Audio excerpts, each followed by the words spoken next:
နဲ့စကားလေးပြောရင်မျက်စိမိတ်ထား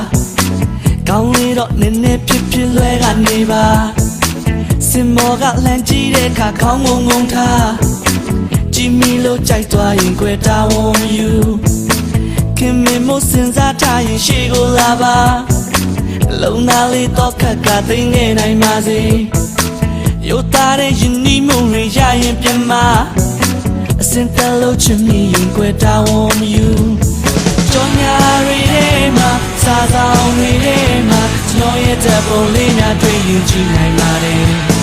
လူပုံလေးကြမှာကြုံဆုံးလာတဲ့အခါရိုးသားသားမမီရင်လေးလမ်းကခေါ်ပါနာမည်လေးမေးလို့သွားရင်ခွင့်လို့ပါကွာအုံနောက်ကမရတာလည်းများနေပြီဗျာပြုံးပြလို့နှုတ်ဆက်ပြီးရင်လဲကပြမကြည့်မိလို့ကြိုက်သွားရင်ကြွယ်တာဝန်မယူ